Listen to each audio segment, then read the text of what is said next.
Statistics की कुछ limitations का टॉपिक हमने किया था। अब उसी से रिलेटेड कुछ एमसीक्यूज इस वीडियो में हम करने वाले हैं। तो जो फर्स्ट एमसीक्यूज है वो हमारा रहेगा, स्टैटिस्टिक्स डील करता है with individual data only, aggregate of fact, qualitative data only या पर्सनल ओपिनियन। ना तो पर्सनल ओपिनियन आएगा, इंडिविजुअल डाटा को भी नहीं करता, ये करता है एग्रीगेट ऑफ फैक्ट्स। क्योंकि अगर मैं बात करूँ, हमने जो स्टैटिस्टिक्स का सिंगुलर मीनिंग में हमने पढ़ा था कि ये ग्रुप में जो डाटा होता है उसकी स्टडी करता है। तो हम कह सकते हैं ग्रुप के डाटा के साथ ये डील करता है, ना ही क्वालिटेटिव डाटा ओनली, नहीं क्वालिटेटिव डाटा नहीं, ये सिर्फ क्वांटिटेटिव डाटा की बात करते हैं। पर्सनल ओपिनियन भी इसका आंसर नहीं आएगा। तो इसका जो राइट आंसर है वो रहेगा हमारा B option, aggregate of facts के साथ स्टैटिस्टिक्स डील करता है। नेक्स्ट क्वेश्चन है हमारा, statistics can not statistics study नहीं करता क्वांटिटेटिव डाटा की, इसकी तो करता है मेजरेबल फैक्ट, इसकी भी क्वालिटेटिव फिनोमिना, क्वालिटेटिव मतलब जैसे होनेस्टी, हमने इसकी लिमिटेशन में हमने पढ़ा था कि होनेस्टी है, इन चीज़ों के बारे में ये स्टडी नहीं करता। तो राइट इसका आंसर रहेगा C option, qualitative phenomena statistics can not study. Next है स्टैटिस्टिक्स रिजल्ट्स है, क्या है? Always exact, always wrong, approximate या फिक्स्ड। नहीं, अप्रोक्सीमेट होते हैं ये, ना तो एग्जैक्ट सही होते, ना एग्जैक्ट ऑलवेज, ना तो ये एग्जैक्ट मतलब ऑलवेज एग्जैक्ट रहते, ना ये ऑलवेज रॉन्ग रहते, ना ये फिक्स रहते, ये अप्रोक्सीमेट रहते हैं। ठीक है, क्योंकि जब भी हम इसमें निकालते हैं हम इसमें एवरेज निकालते हैं और एवरेज के बेसिस पे हम रिजल्ट्स बताते हैं कि पर्टिकुलर, जैसे हमने पढ़ा था राम है, श्याम है, सोहन है, उनकी इनकम 3,000 है पर मंथ। तो इसके बाद हम उनकी एवरेज टोटल करते हैं और एवरेज निकालते हैं, फिर हम बताते हैं कि वो कौन सी क्लास के पर्सन हैं, मतलब टॉप हैं, मिडिल हैं। तो इस हिसाब से जो रिजल्ट है वो किस बेसिस पे रहता है? हमेशा एवरेज बेसिस पे रहता है। तो एवरेज क्या होती है?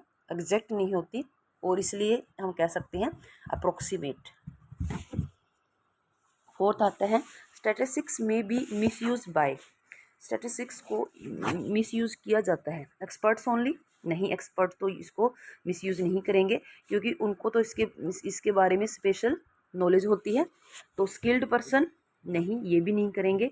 अनस्किल्ड जो पर्सन्स होते हैं, अनस्किल्ड जो यूज़र्स होते हैं, वो उसका मिसयूज़ कर सकते हैं।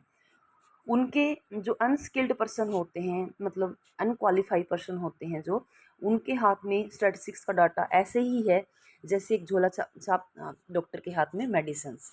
ठीक है जी, तो हम कह सकते हैं सी जो रहेगा फोर्थ का हमारा रहेगा right answer, unskilled users, statistics में be misused by unskilled users. उसके बाद statistics does not reveal trend, average value, complete truth and relationship. Statistics does not reveal, क्या रिवेल नहीं करता स्टैटिस्टिक्स? ट्रेंड ये तो करता है, ट्रेंड में ये डिफरेंट चार्ट्स के द्वारा हमें बताता है कि जैसे मान लो एक कंपनी की जो पर एनम सेल है वो 1 लाख है, फिर सेकेंड ईयर 2 लाख है, फिर 3 ईयर है। ये हमें बताता है कि ये प्रोग्रेसिव है प्रॉफिट या नहीं है। ट्रेंड तो हमें बताता है। एवरेज वैल्यू ये भी हमें बताता है क्योंकि स्टैट्स के हम एवरेज वैल्यू के बेसिस पे रिजल्ट डिक्लेयर करते हैं। कंप्लीट ट्रूथ रिलेशनशिप भी बताता है क्योंकि स्टैट्स के अंदर हम कोरिलेशन और रिग्रेशंस को पढ़ते हैं। तो कंप्लीट ट्रूथ ये कभी भी नहीं बताता क्योंकि स्टैट्स के अंदर कभी भी कंप्लीटली ट्रूथ के बारे में बात नहीं की जाती। तो जो राइट आंसर रहेगा वो सी रहेगा। Statistics require only qualitative data, homogeneous data, personal view या रैंडम गेसेस। क्या है स्टैटिस्टिक्स? क्या रिक्वायर्ड रहता है हमेशा होमोजीनियस डाटा। इसका जो राइट आंसर रहेगा वो सी, क्योंकि जब भी हम स्टैट्स पढ़ते हैं, जैसे जो स्टैट्स होता है उसके लिए जिस डाटा की भी हम स्टडी करते हैं वो सिमिलर होना चाहिए।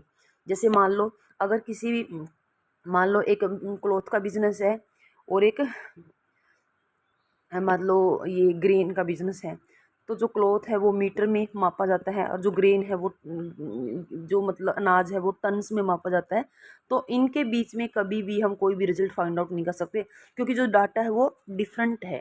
ठीक है, तो हम कहते हैं जब भी हम स्टैट्स की स्टडी करते हैं, स्टैट्स से हमने कोई भी रिजल्ट्स निकालना है, तो हमेशा ध्यान रहे वो जो डाटा होता है वो हमारा होमोजीनियस होना चाहिए, तभी हम स्टैट्स से कोई वैल्यू फाइंड आउट कर सकते हैं। तो राइट आंसर रहेगा हमारा बी। नेक्स्ट क्वेश्चन है हमारा, statistics is not stable for business decisions, policy making, individual cases या इकोनॉमिक एनालिसिस। इनमें से स्टैटिस्टिक्स किसके लिए स्टेबल नहीं है, आप बताएं। इसका जो राइट आंसर रहेगा वो इंडिविजुअल केसेस में है। क्यों? क्योंकि decisions, policy making and analysis तो हम इसमें करते हैं, इंडिविजुअल केसेस के लिए सही नहीं है, क्योंकि इसमें जो हम बात करते हैं वो एग्रीगेट और ग्रुप डाटा की हम बात करते हैं, ग्रुप ऑफ फैक्ट्स की हम बात करते हैं। इंडिविजुअल की बात कभी भी स्टैटिस्टिक्स में नहीं की जाती, उससे कोई भी वैल्यू, कोई भी डिसीजन मेकिंग हम नहीं कर सकते। Next, statistics can be misleading if use carefully, नहीं। अगर यूज़ केयरफुली मिसलीडिंग कैसे करेंगे, यूज़ प्रॉपरली, नहीं। अगर प्रॉपरली यूज है फिर भी मिसलीड नहीं होते। यूज़ विदाउट नॉलेज, ये रहेगा। अगर हम जो स्टैट्स है उसको विदाउट नॉलेज यूज़ करते हैं तो वो हमें क्या कर सकते हैं, मिसलीड कर सकते हैं। ठीक है, तो कभी भी हम क्या क्या नहीं करना चाहिए, जो स्टैट्स का जो डाटा है उसको विदाउट नॉलेज हमें यूज़ नहीं करनी चाहिए। जब तक हम स्टैटिस्टिक्स मेथड्स के बारे में और टेक्निक्स के बारे में जो प्रॉपर नॉलेज ना हो तो हमें वो यूज़ नहीं करना चाहिए। तो वो अगर हम यूज़ करेंगे तो वो हमें मिसलीड कर सकता है।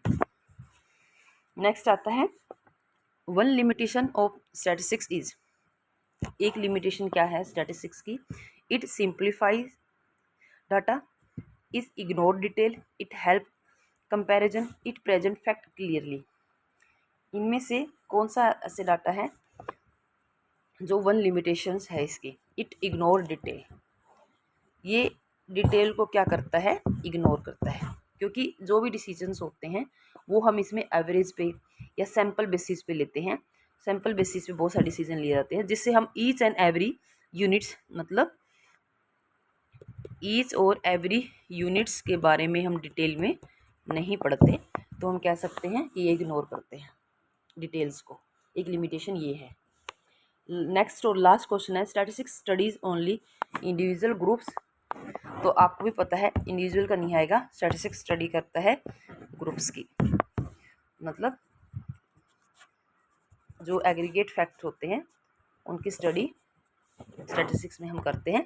तो जो राइट आंसर रहेगा 10 MCQs का वो रहेगा हमारा बी।